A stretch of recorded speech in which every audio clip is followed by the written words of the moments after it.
Vamos a concluir en el día de hoy la serie que hemos estado dando acerca de Daniel en el capítulo 6.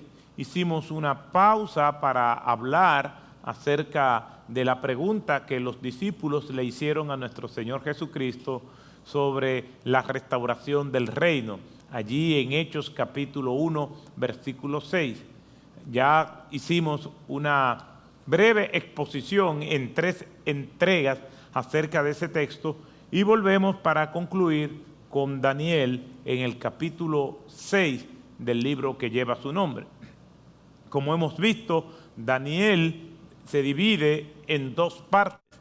Desde el capítulo 1 hasta el capítulo 6 es narrativa histórica y a partir del capítulo 7 hasta el capítulo 12 es profecías y las visiones de Daniel.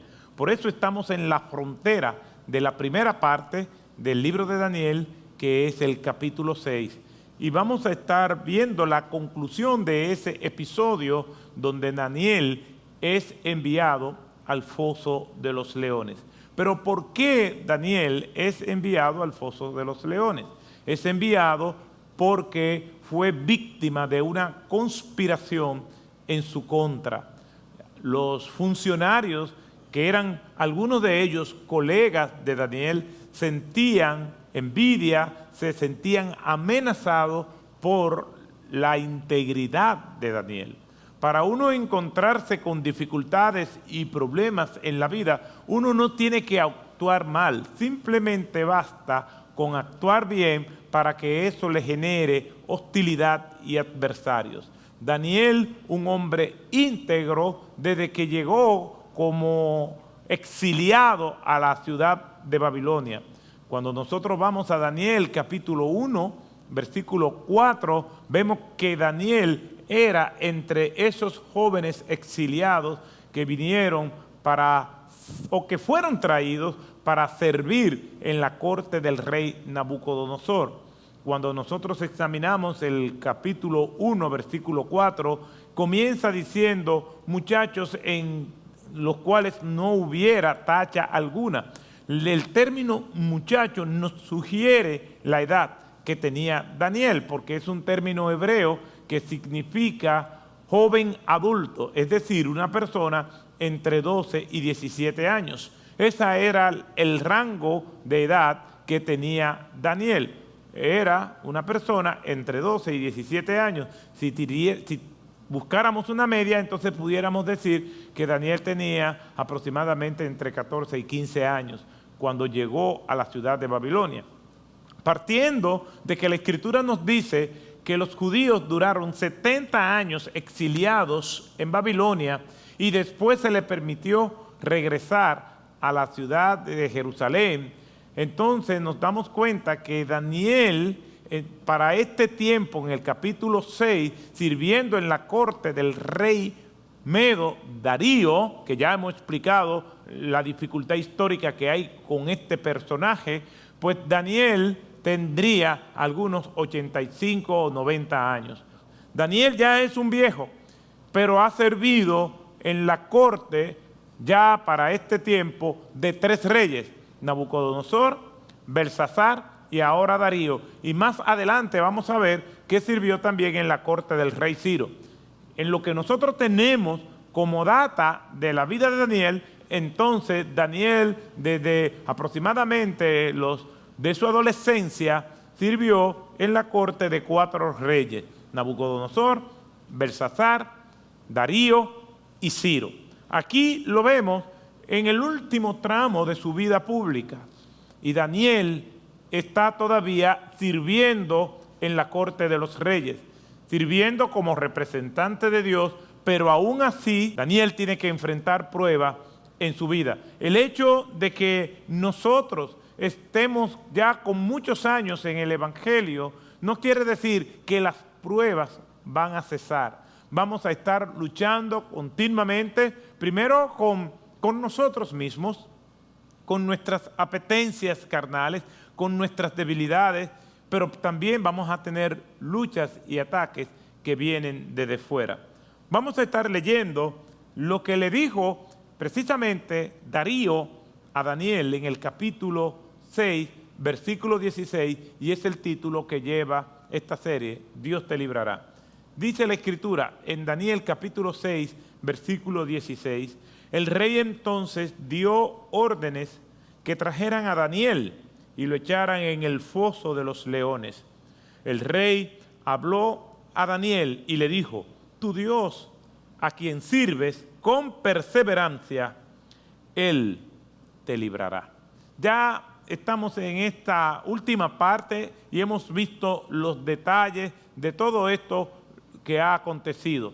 Ahora Daniel está en el foso de los leones. Va a pasar una noche allí. Mientras Daniel se va al foso de los leones, el rey Darío se va a su recámara para tratar de descansar y tratar de dormir. Sin embargo, nos dice la Escritura en esta narrativa exquisita del libro de Daniel que el rey no pudo hacer nada de esto. El rey tenía cierto afecto por Daniel porque lo admiraba por su integridad, porque sabía que todos los asuntos del Estado que estuvieran en las manos de Daniel iban a estar en orden. Cuando nosotros leemos el versículo 4 del libro de Daniel, se nos dice que no había negligencia ni había corrupción. Muy por el contrario, en Daniel había un espíritu extraordinario y el rey Darío tenía como plan ponerlo como el principal de sus funcionarios y todos los demás por debajo de Daniel. Por lo tanto, el rey tenía cierto pesar por la situación en que se encontraba Daniel. Y vamos a ver la reacción del rey cuando Daniel fue llevado al foso de los leones. Dice la Escritura en Daniel capítulo 6, pero entonces a partir del versículo 14 dice lo siguiente: al oír estas palabras, el rey se afligió mucho y se propuso librar a Daniel, y hasta la puesta del sol estuvo buscando la manera de librarlo. Y no pudo. Daniel entonces tuvo que ser echado al foso de los leones, y aquella noche el rey pasó una situación angustiosa y no pudo dormir y estuvo muy perturbado. Al amanecer, pues Daniel está intacto. Los leones no pudieron hacerle nada. Y precisamente de eso es lo que yo quiero en esta última entrega de esta miniserie, hablar de lo que pasó con Daniel. ¿Qué habría sido del profeta durante toda la noche? Cuando nosotros vemos cómo él pasó la noche, entonces hay un marcado contraste en cómo el rey pasó su noche. ¿Qué habrá sido del profeta? Él había pasado una noche mucho más tranquila y pacífica entre esos leones feroces y hambrientos que la del rey había pasado allí en su recámara. Mientras Daniel está rodeado de leones que hasta cierto punto eran entrenados, eran leones que siempre estaban hambrientos porque no le daban comida suficiente precisamente para que fueran feroces y devoraran a cualquiera que cayera en aquel foso. Aquellos leones feroces estaban rodeando a Daniel, pero Daniel está tranquilo. Eso nos debe llevar a nosotros al Salmo 23, que nos dice el salmista: aunque ande por el valle de la sombra de la muerte, no temeré mal alguno, porque tú estarás conmigo. Y la palabra de Dios está llena de promesas que nos indican el acompañamiento de Dios en cualquier circunstancia, porque Dios está con nosotros como poderoso gigante. Porque le dijo Eliseo a su siervo: no tema, porque mayor es el que está con nosotros que el que está contra nosotros. Si Dios es con nosotros, ¿quién contra nosotros? Porque nuestro Señor está con nosotros todos los días hasta el fin del mundo. Porque Dios es fiel y justo y no dejará al justo desamparado. Ese es el Dios que nosotros tenemos. Ese mismo Dios que estaba con Daniel también está con nosotros. Aunque no veamos que los leones cierren su boca, aunque su rugido nos reviente los tímpanos, el Señor está con nosotros. Ahora, ¿cómo lo sabemos? Por su palabra. Nuestros sentimientos y emociones probablemente nos van a decir, no, Él no está aquí. O nos vamos a preguntar, ¿dónde está Dios? O nos vamos a decir, ¿hasta cuándo Dios? Y nuestras emociones pueden traicionarnos, incluso pueden llevarnos a profanar o blasfemar el nombre del Señor. Porque nosotros hemos condicionado las promesas de Dios a cómo nosotros nos sentimos, y eso no es lo que nos enseña la palabra. Nosotros confiamos porque la Biblia es la palabra de Dios, y si ella dice que Dios está con nosotros, aunque no lo veamos, aunque no lo sintamos, Dios está con nosotros, porque Dios no miente, ni es un hijo de hombre para que mienta, ni para que se arrepienta. Y la palabra de Dios nos confirma que Él está con nosotros. Daniel estaba confiado y el rey estaba atormentado. Y nos preguntábamos en la última entrega sobre este pasaje, entonces, ¿quién es el prisionero? Las verdaderas celdas, los verdaderos barrotes están en el corazón del ser humano. Mientras Daniel tiene una conciencia tranquila, el rey está agitado y no puede dormir. Mientras él está en su cama, rodeado de guardias de seguridad y con toda la tranquilidad que humanamente una persona puede tener, Daniel está rodeado de leones que quieren desgarrar y descuartizar su cuerpo. ¿Quién es el prisionero? El rey, estando libre, estaba prisionero de su conciencia, mientras Daniel, siendo prisionero, estaba más libre que nunca. La importancia de actuar bien es que la conciencia no nos mortifica. Déjeme explicar qué quiero decir con esto. Cuando nosotros actuamos mal, hay dos consecuencias inmediatas. Primero, las consecuencias que vienen por causa del pecado y la consecuencia de la mortificación de nuestras conciencias por haber hecho algo malo. En otras palabras, la convicción, la intranquilidad, la agitación que tenemos cuando hemos hecho algo malo, que nos asedia, que nos embosca, que nos persigue, que no importa lo que nosotros hagamos, no importa lo que tratemos de distraernos, esa conciencia, si somos verdaderos creyentes, va a estar ahí mortificándonos, porque es la acción del Espíritu Santo trayendo a nosotros convicción de pecado. Entonces tenemos doble consecuencia.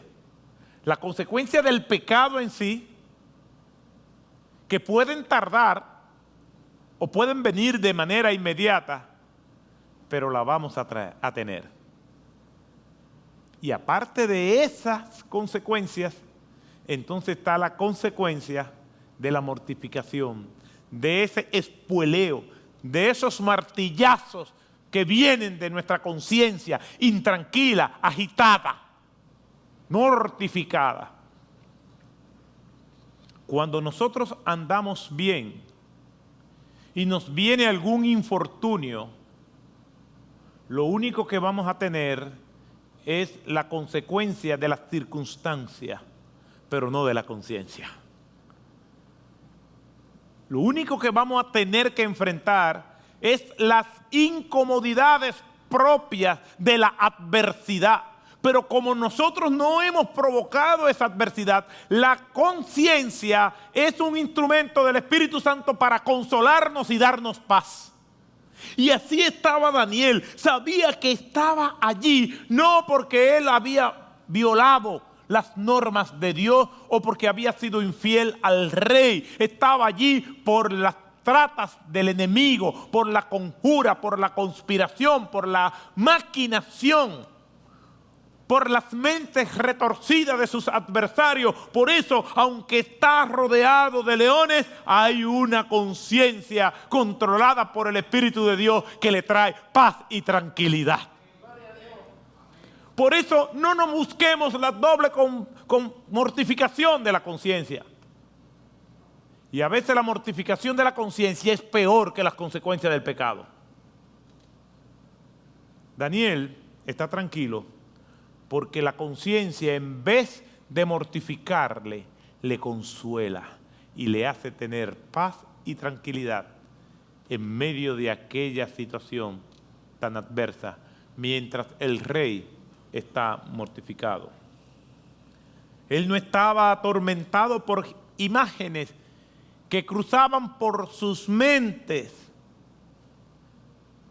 No estaba así. Él no estaba en la agonía en que se encontraba el rey, quien se despertaba probablemente sobresaltado tratando de dormir, y esa conciencia acusándole y torpedeándole constantemente. En vez de esto, mientras el rey estaba rodeado por la fereza de su conciencia, Daniel viene y dice: a mí me visitó un ángel. Mire lo que dice en Daniel capítulo 6, versículo 22. Cuando el rey se acerca en la mañana y le grita: Daniel, siervo de Dios. Daniel le dice, entre otras cosas, esto: mi Dios envió su ángel que cerró la boca de los leones y no me han hecho daño alguno, porque fui hallado inocente ante él. Y tampoco ante ti, oh rey, he cometido crimen alguno. ¿Lo ven? Cerró la boca de los leones. Algunos sugieren que aquellos leones estaban feroces. La presencia del Señor y la protección del Señor no anuló la naturaleza propia de aquellas fieras, lo cual es una situación mucho más embarazosa, porque es posible que Dios nos libre de morir ahogados, pero eso no quita que nos mojemos. Dios no quita que enfrentemos el calor de la adversidad y de las llamas, aunque nos libre de ella.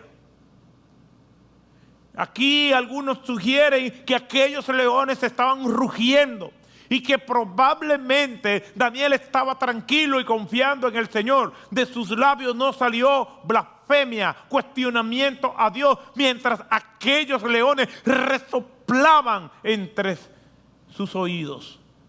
La fiera, el aliento de la muerte saliendo de aquellas fieras.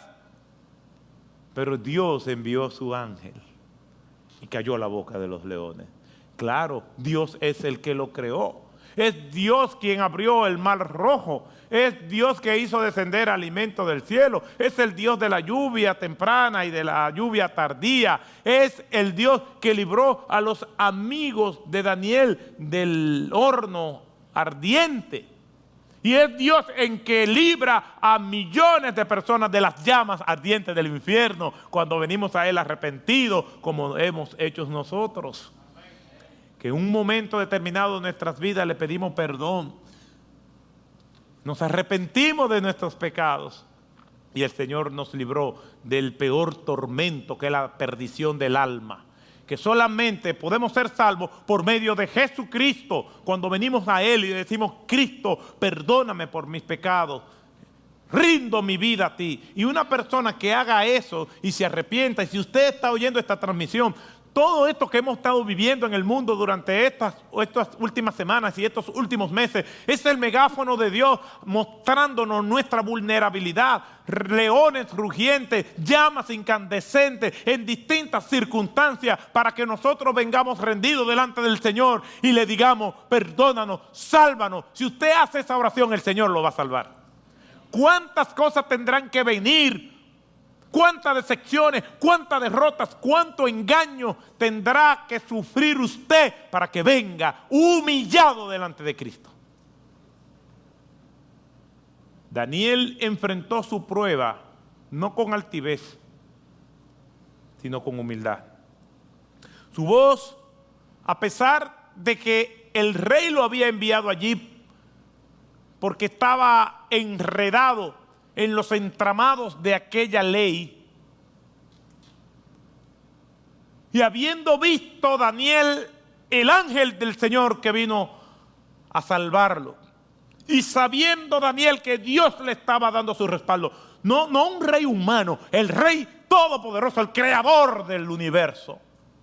Aún así, Daniel se mantiene humilde delante del rey.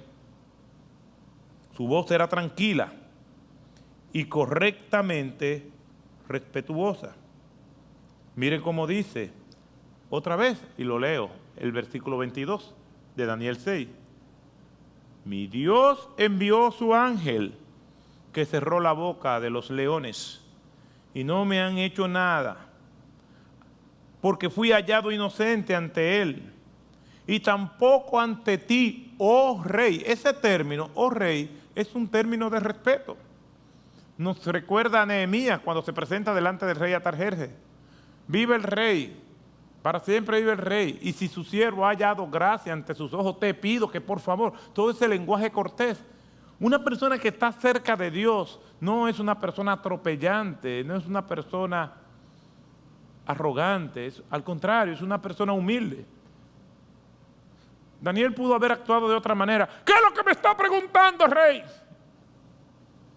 Y ahora, ¿tú quieres que yo clame a Dios para que seas tú que esté aquí? No, nada de eso.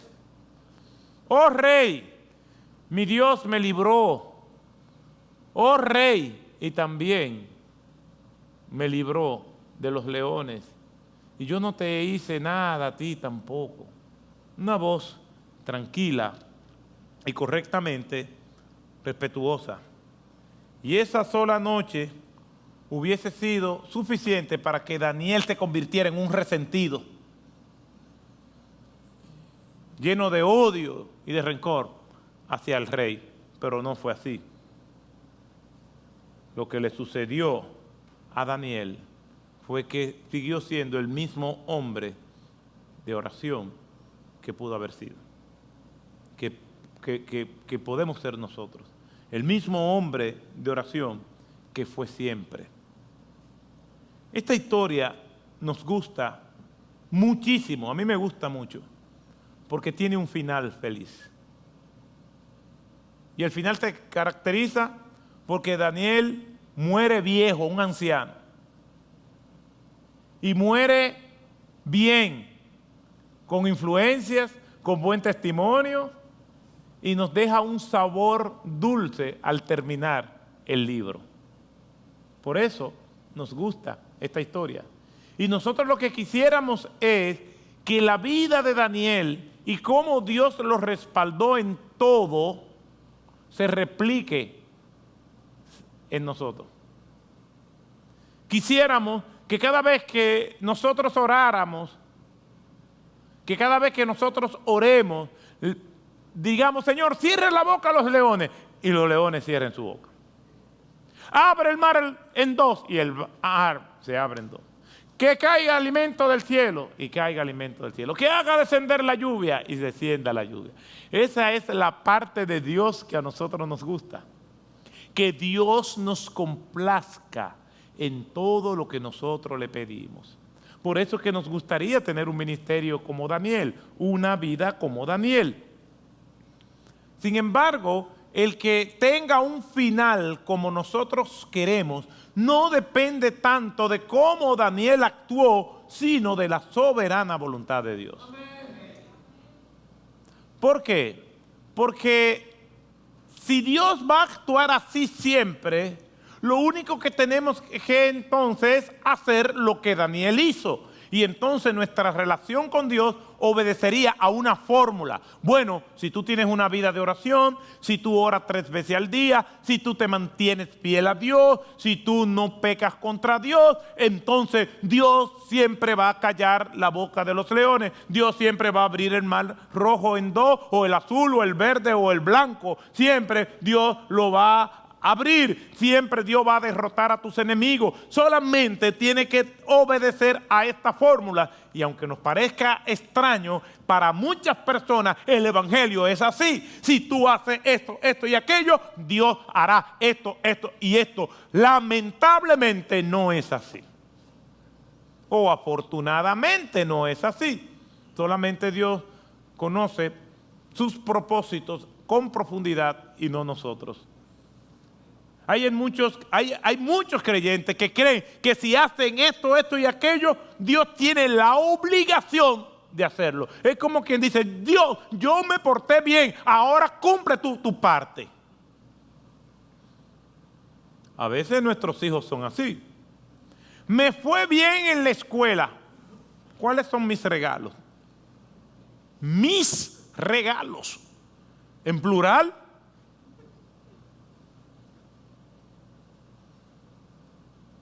Yo me porté bien. ¿Y ahora qué tú vas a hacer conmigo? Lo que voy a hacer contigo es advertirte que si no te portas bien te va a ir muy mal. A veces ponemos las buenas acciones como algo extraordinario. Bueno, en un mundo caído y corrompido, nuestros deberes cumplidos parecen ser cosas extraordinarias cuando debe ser lo normal. Imagínense que, bueno, me pasó en una ocasión, predicándole el evangelio a una señora. Esa señora me dijo: bueno, yo no tengo nada de qué arrepentirme, porque yo le soy fiel a mi marido, yo soy una buena madre, yo soy muy buena vecina, yo a todo el que le pueda hacer un bien, le hago el bien, yo no hablo mal de nadie. Pero yo me pregunto, ¿y esos no son sus deberes? Entonces tendríamos que buscar la forma de cómo hacemos un espectáculo cada año al marido fiel del año. No, ese es su deber. Nuestro deber, nuestra obligación es actuar bien. Claro que la palabra de Dios nos dice que debemos estimularnos a las buenas obras, pero que nosotros no necesitamos que se nos den premios por hacer lo que es correcto. Eso es lo correcto. Lo que tenemos que recordar es las consecuencias que pueden venir por no hacer lo correcto. Nuestro Señor Jesucristo, hablándole a sus discípulos, en el libro de Lucas, les recuerda a ellos lo siguiente: cuando hayáis hecho todo lo que le corresponde haber hecho, entonces digan: siervos inútiles sois, porque lo que tenía que hacer, eso hice. Eso es serio. El Señor lo está diciendo. Vamos a leerlo, porque para mí eso es muy formidable, porque nosotros creemos que realmente necesitamos algún tipo de reconocimiento especial cuando hagamos las cosas que son correctas. El Señor sí nos bendice, el Señor sí nos dirige, aun cuando nosotros no hacemos la cosa correcta, porque todo es por gracia y por misericordia del Señor. Todo es por su voluntad. Todo es para que nosotros, al haber hecho lo que teníamos que hacer, digamos: siervos inútiles sois, porque lo que tenía que hacer, eso hicisteis. Cuando nosotros vamos a la vida de Daniel, la vida de Daniel nos enseña que Daniel tuvo una dependencia en todo momento del Señor. Y dentro del propósito de Dios estaba librarlo, porque Dios todavía tenía planes con Daniel.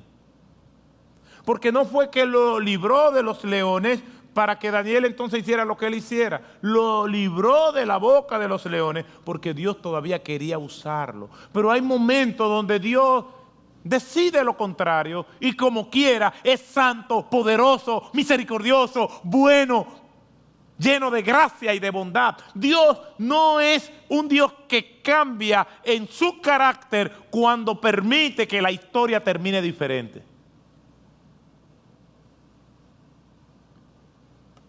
Nos gustan las historias que terminen bien. Dios quiso este desenlace de Daniel, pero bien podría haberle parecido mucho mejor a él dejar que Daniel fuera devorado por las fieras. Y si eso hubiera pasado, ¿es Dios malo? No. La dificultad que tenemos es que no entendemos el propósito de Dios cuando hay desgracia. Nos gusta entender el propósito de Dios o lo aceptamos cuando nos bendice materialmente. Pero cuando hay desgracia, no. ¿Qué hubiera pasado si Daniel hubiera sido devorado por los leones? No es cuestión de lo que nos parezca mejor a nosotros, sino cuestión del propósito de Dios. En nuestra mente humana nos parece mejor que no haya sufrimiento, que no haya escasez, que no haya dolor. Pero el propósito de Dios es otro y nosotros no lo entendemos. Yo quisiera poner dos ejemplos relacionados con esto. Uno en Moisés. Dice la Biblia que no había hombre más manso que Moisés en toda la tierra. Y Moisés duró 40 años, vamos a decirlo así, pasando trabajo con el pueblo hebreo. Un pueblo de dura cerviz, dice la Escritura. Y Moisés, en una ocasión el pueblo le pide algo, agua, y Dios le dice, háblale a la piedra. Y Moisés, molesto, le dio 2 fuetazos a la piedra, para no dárselo a uno de ellos.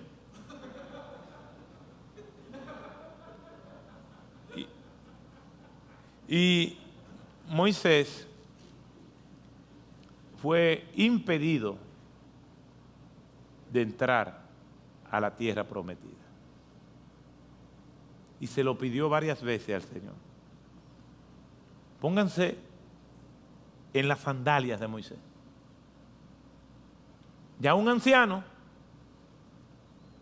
40 años en Egipto, 40 años en el desierto, son 80. A los 80 Dios lo llama para un ministerio de 40 años más, 120 años. 120 años de preparación, de pasar trabajo, y porque le da un fuetazo a la vara, o 2, por no pegársela a uno de ellos que eran tan necios, no va a entrar. Eso es difícil de asimilar. Pero Dios vio aquella ira como una ira contra él.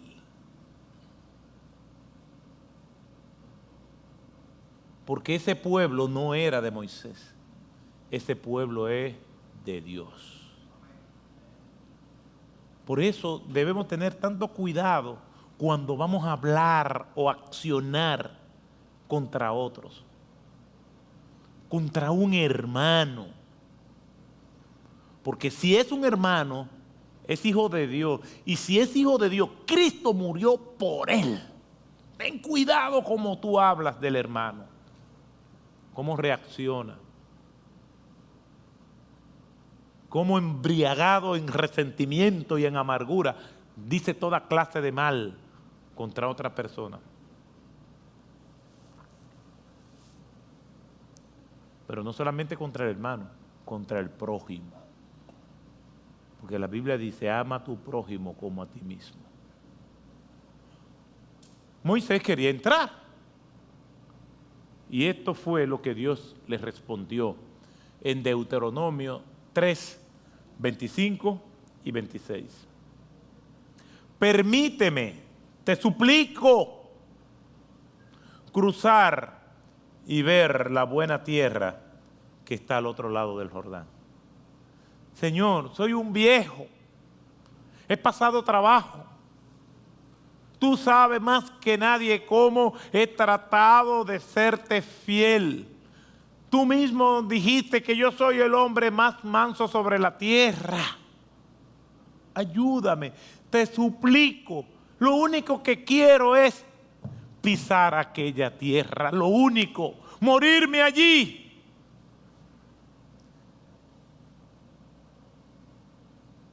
Te suplico cruzar y ver la buena tierra que está al otro lado del Jordán, aquella buena región montañosa y el Líbano. Pero el Señor se enojó conmigo a causa de ustedes y no me escuchó. Basta, le dice Dios a Moisés, no me hables más de esto. No me hables más de este asunto. No vas a entrar. O sea que Moisés tenía tiempo pidiéndole. Y Dios tuvo misericordia y le dijo, mírala de lejos. Estoy siendo misericordioso contigo. Mis hermanos, Dios tiene propósitos. Ustedes pueden estar seguros que hay propósito con Moisés y propósito con nosotros que estamos leyendo este pasaje. Porque Job dice, no hay de propósito alguno en Dios. Lo que sí sale a la vista es que nosotros tenemos que tener cuidado en cómo nosotros reaccionamos a aquellos que accionan mal, porque es pueblo de Dios. El otro ejemplo, todavía más extremo que este, está en el Nuevo Testamento, en el libro de los Hechos, en Hechos capítulo 7, versículos 54 al 60, acerca de Esteban. Dice la Escritura en Hechos 7, 54 al 60, cuando Esteban es apedreado por el oficialismo religioso judío, dice de la siguiente manera. Al oír esto, se sintieron profundamente ofendidos y crujían los dientes contra él.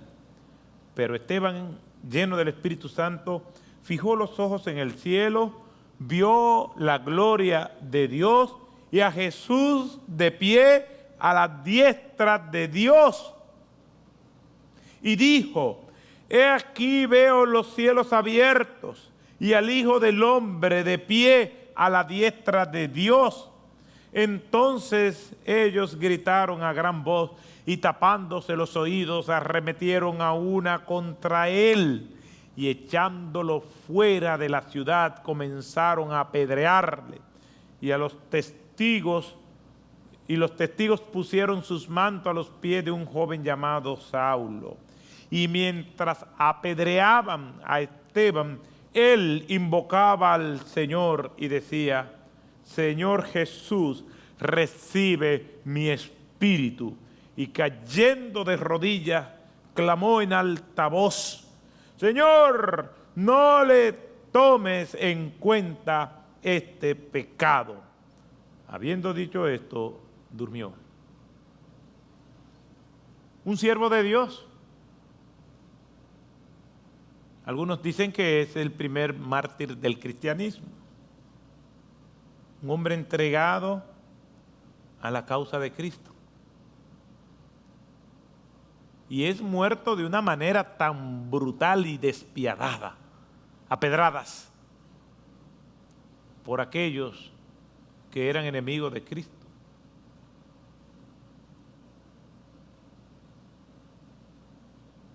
¿Por qué nuestro Señor no libró a Esteban?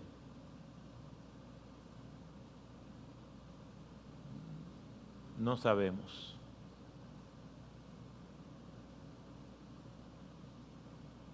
¿Por qué a Daniel sí y a Esteban no?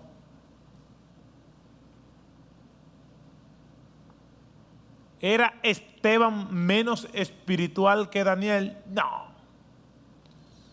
Cuando nosotros vamos al libro de los Hechos, nos vamos a dar cuenta algo acerca de la vida de Esteban. Un hombre íntegro. Miren cómo dice en Hechos capítulo 6. Pero más atrás. Hechos 6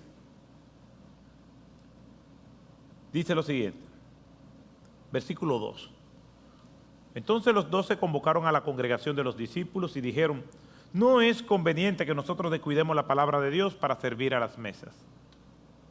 Por tanto, hermanos, escoged entre vosotros 7 hombres de buena reputación, llenos del Espíritu Santo y sabiduría. Cuando vemos la lista de esos hombres, dice el versículo 5, lo propuesto tuvo la aprobación de toda la congregación y escogieron en primer lugar ¿a quién? A Esteban. Esteban era un hombre de buen testimonio, lleno del Espíritu Santo y sabio. Quiere decir que no era cualquier persona. Versículo 8 de ese mismo capítulo 6. Y Esteban, lleno de gracia y de poder, hacía grandes prodigios y señales entre el pueblo. Hay que añadir que era un hombre poderoso, que Dios lo había dotado de cualidades extraordinarias. Pero Dios quiso que muriera así.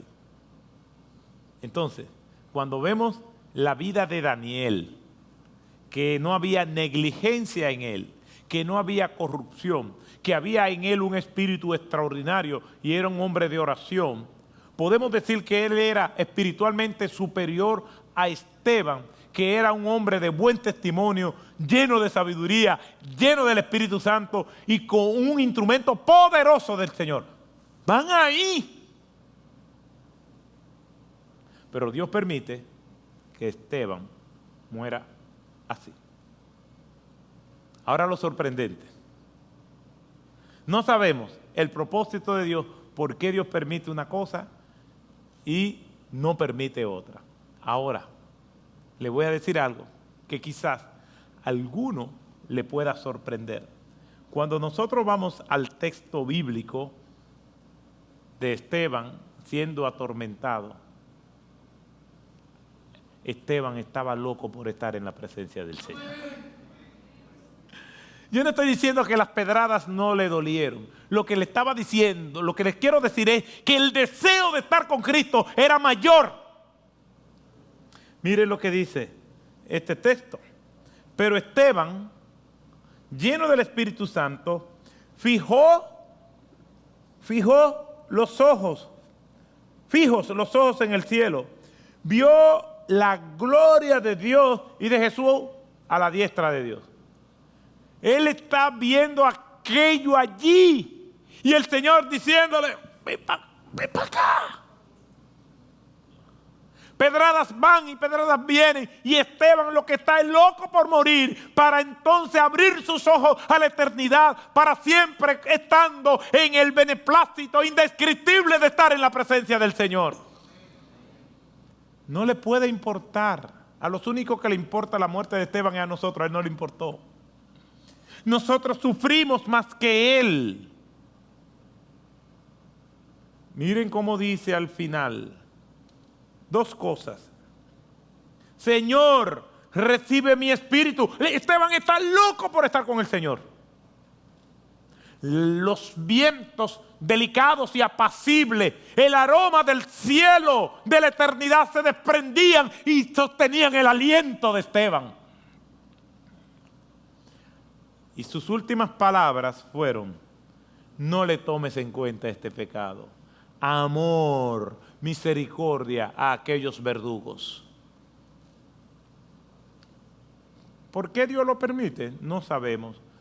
Pero cuando Dios manda la prueba, también manda la gracia para enfrentarla. Ustedes se imaginan entonces Esteban atormentado, gritando todo tipo de improperios. ¡Ay, tú verás! No, nada de eso. No le tomes en cuenta. Amor. Tal como hizo Cristo. En los momentos difíciles de la resurrección, de la crucifixión, Cristo es todo amor. Amor hacia Judas. Cuando viene Judas le dice, ¿a qué vienes, amigo? Amor hacia sus discípulos. Le dice, dejen irlo a ellos, dejen que se vayan. Es conmigo el asunto.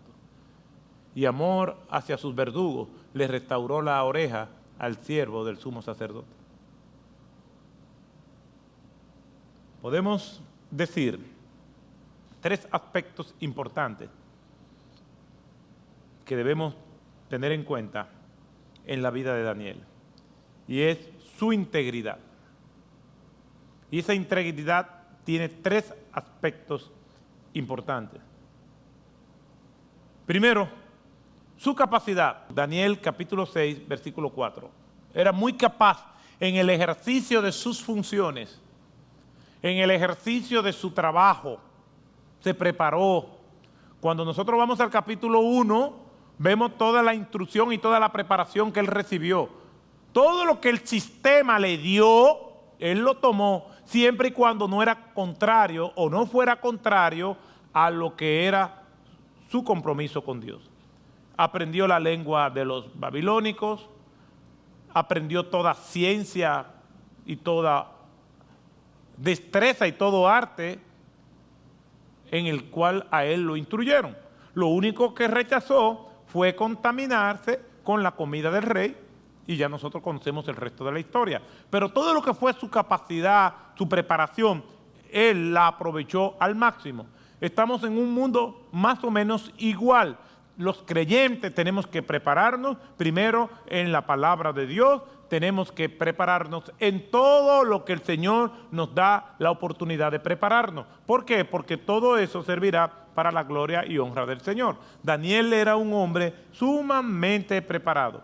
En segundo lugar, es la honestidad de Daniel. En el mismo versículo 4 del capítulo 6, no había negligencia, capacidad, ni corrupción. Era un hombre honesto. Por eso conspiraron contra él, para que él no fuera un tropiezo en las maquinaciones de las intrigas del poder que estos otros colegas tenían. Era una persona incorruptible. Lamentablemente, el tema de la corrupción es un tema muy gastado en Latinoamérica, donde promesas van, promesas vienen, y nosotros no vemos cómo la corrupción se reduce al mínimo.